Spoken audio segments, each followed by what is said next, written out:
अस्सलाम वालेकुम।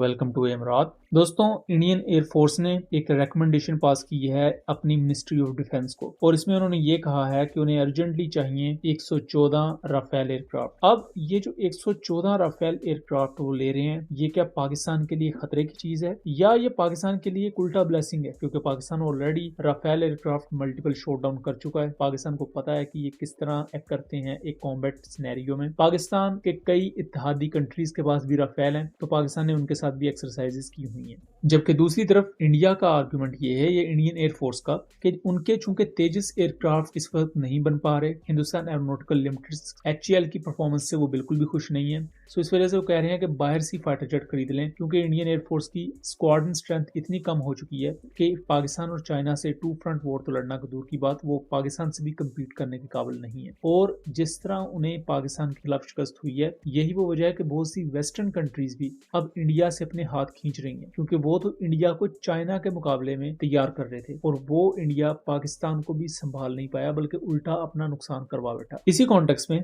हम PFX प्रोजेक्ट को भी डिस्कस करेंगे, जो कि अल्टीमेटली एक ब्लॉक 4 स्टैंडर्ड का GF-17 ही होगा, आप कह सकते हैं। वो क्या राफेल के मुकाबले का होगा या उसमें पाकिस्तान को क्या प्लस पॉइंट्स होंगे? दोस्तों, इंडिया और फ्रांस इस वक्त निगोशिएट कर रहे हैं। देखें, यहाँ इंडिया के लिए भी एक फेस सेविंग है और फ्रांस के लिए भी, क्योंकि इंडिया के 3 से 4 एयरक्राफ्ट हिट हुए पाकिस्तान के खिलाफ। 3 तो पाकिस्तान एयरफोर्स कंफर्म करती है। लेटर ऑन एलन वॉन्स, जो कि एक इंटरनेशनल डिफेंस एनालिस्ट हैं, उन्होंने क्लेम किया कि उनकी मुलाकात हुई थी PAF चीफ से, और वहां उन्हें पता लगा कि एक चौथा राफेल भी हिट हुआ है। इसी तरह राफेल की पायलट शिवांगी सिंह, उनका भी अता पता नहीं है। और पाकिस्तान ने ये जो 3 राफेल हिट किए थे, इनके इलेक्ट्रॉनिक सिग्नेचर्स और इनके एग्जैक्ट कोऑर्डिनेट्स भी बताया कि इन पर्टिकुलर एरियाज में जाके इन्हें मिसाइल्स हिट हुए। खैर, अब इंडिया के लिए फेस सेविंग ये है कि राफेल वो ज्यादा तादाद में खरीद लें, इससे वो अपने लोगों को और एक परसेप्शन बिल्ड कर देंगे कि देखें, बेशक ये एयरक्राफ्ट का नुकसान हमें हुआ, लेकिन अच्छा एयरक्राफ्ट है, और हम ज्यादा तादाद में जब इसे लेंगे तो हमारी कैपेबिलिटी इनहेंस होगी। और इस बात से मैं एग्री करता हूँ इंडिया की कि राफेल एक वाकई बहुत अच्छा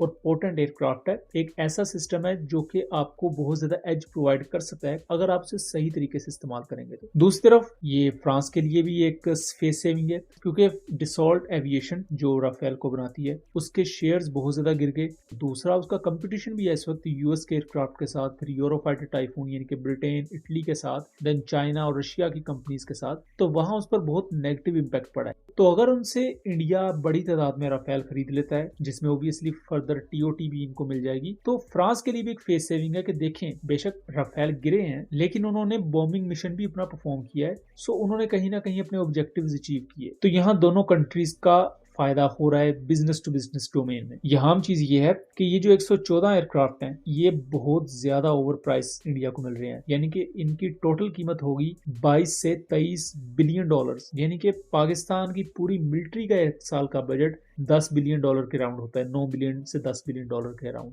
और ये जो डील है, इसका वॉल्यूम है 22 से 23 बिलियन डॉलर्स, और इससे पहले भी जो 36 राफेल लिए गए थे, वो भी 8.5 बिलियन डॉलर्स के अराउंड उनकी वर्थ थी। तो यहाँ अगर 22 बिलियन डॉलर्स के हिसाब से देखा जाए, तो इन्हें हर एयरक्राफ्ट तकरीबन 200 मिलियन डॉलर का मिल रहा है। एग्जैक्ट बात करूं तो 193 मिलियन डॉलर्स का। अब इसमें राफेल एयरक्राफ्ट की जो कीमत है पर यूनिट कॉस्ट, वो इनको मिल रही है 150 मिलियन डॉलर के हिसाब से, जबकि जो एक्स्ट्रा पैसा है वो इनके स्पेयर्स, इनकी वेपनरी, और इंडिया ने चूंकि अपने मुल्क में भी इनकी एक असेंबलिंग फैसिलिटी बनानी है, तो उस पर भी जाहिर बात पैसा तो चाहिए।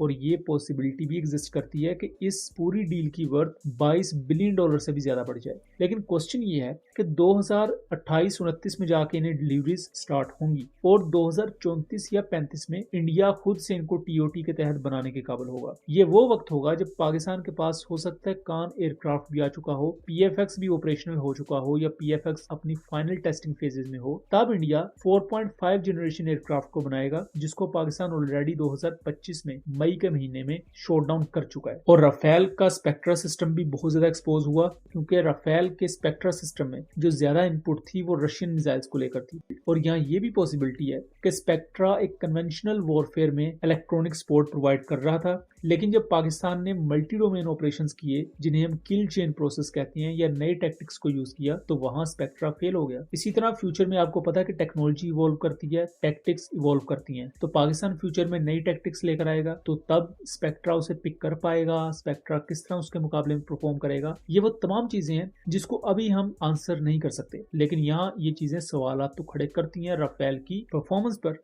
अब इंडिया के पास राफेल के अलावा इस वक्त कोई भी दूसरा ऑप्शन नहीं है। राफेल ऑलरेडी वो यूज कर रहे हैं, उनका एक हद तक एक्सपीरियंस है और उन्होंने देखा हुआ है कि ऑपरेशन सिंदूर में एयर टू ग्राउंड रोल में राफेल एक अच्छा एयरक्राफ्ट रहा, एयर टू एयर में भी एक अच्छा एयरक्राफ्ट है, लेकिन वो सही तरीके से यूज नहीं कर पाए। इंडिया का अपना तेजस MK2 और तेजस MK1A, उनकी क्या हालत है वो ऑलरेडी हम डिस्कस करते रहते हैं, डिलेज पर डिलेज उसमें आ रहे हैं और इंडियन एयरफोर्स को खुद भी पता है कि वो उतने कैपेबल नहीं होंगे, जबकि राफेल अगर बड़ी तादाद में इंडियन एयरफोर्स के पास आता है तो वो कैपेबल एयरक्राफ्ट होगा। सोर्स कोड इंडिया को मिलेंगे या नहीं ये बहुत मुश्किल नजर आ रहा है, क्योंकि फ्रांस ने कहा है कि वो 60% ट्रांसफर ऑफ टेक्नोलॉजी करेगा, बाकी जो क्रिटिकल 40% टेक्नोलॉजी है वो फ्रांस अपने पास ही रखेगा, तो इंडिया डिपेंडेंट रहेगा फ्रांस पर। अब इसके मुकाबले में पाकिस्तान का PFX एयरक्राफ्ट उसे डेवलप किया जा रहा है। PFX को लेकर पाकिस्तान चीजें रिवील नहीं कर रही, ये मैं अभी से आपको वाजे कर रहा हूँ। अभी तक जितना पता है कि ये GF-17 के DNA पर बेस्ड होगा। आप इसे एक इनहेंस्ड वर्जन ऑफ ब्लॉक 3 कह सकते हैं।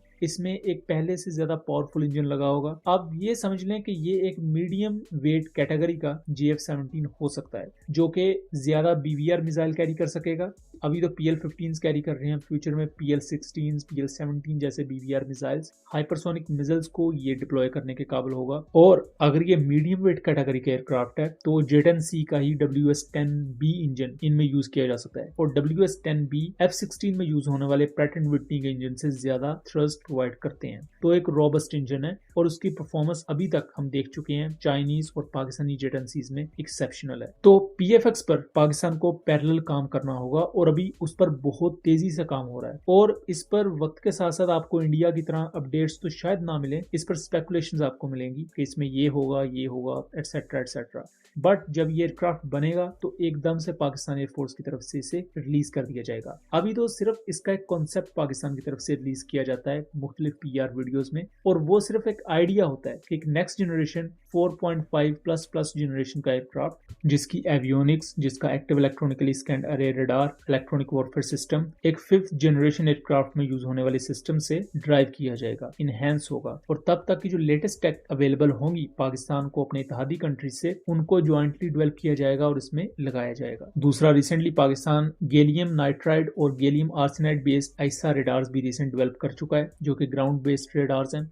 तो पाकिस्तान ने इस टेक्नोलॉजी में भी काफी ज्यादा महारत हासिल की है। तो फ्यूचर में पाकिस्तान अपना एक आइसा रेडार डेवलप कर रहा है जो कि PFX में लगेगा, और हो सकता है हमें 1-2 सालों तक उसका फर्स्ट प्रोटोटाइप देखने को मिल जाए। तो अभी तक PFX की जो बेसिक टाइमलाइन है वो ऐसी लग रही है कि ये एक राफेल से ज्यादा कैपेबल एयरक्राफ्ट होगा, J-10C से ज्यादा कैपेबल एयरक्राफ्ट होगा। बट अगर थोड़ा सा से डाउनग्रेड भी रखा जाए तो अगर ये राफेल और J-10C जितना कैपेबल एयरक्राफ्ट भी बन जाता है तो ये हमारी 5th जनरेशन फ्लीट को बहुत बेहतर तरीके से सर्व कर सकता है। हमारे जो पुराने ब्लॉक 1 है वो इजीली रिटायर किए जा सकते हैं, मिराजेस रिटायर किए जा सकते हैं, जो कि ऑलरेडी रिटायर पाकिस्तान ने 2-3 स्क्वाड्रन्स कर दिए हैं। सो दोस्तों, आपका इस पूरी डेवलपमेंट को लेकर क्या ख्याल है? क्योंकि ये राफेल और ये PFX प्रोजेक्ट ना सिर्फ पाकिस्तान एयरफोर्स के लिए अहम होगा, बल्कि आर्मी को ग्राउंड सपोर्ट प्रोवाइड करने के लिए, इवन नेवल डोमेन में भी एयरक्राफ्ट दोनों कंट्रीज यूज करने जा रही हैं रिस्पेक्टिवली। सो दोस्तों, ये था एक एनालिसिस। उम्मीद करता हूँ चीजें क्लियर रही होंगी। वीडियो पसंद आई हो तो इसे ज्यादा से ज्यादा शेयर कीजिएगा ताकि इस तरह की मजीद इन्फॉर्मेटिव वीडियोस हम आपके लिए लेकर आ सकें। मिलेंगे अगली वीडियो में, तब तक के लिए अल्लाह हाफिज।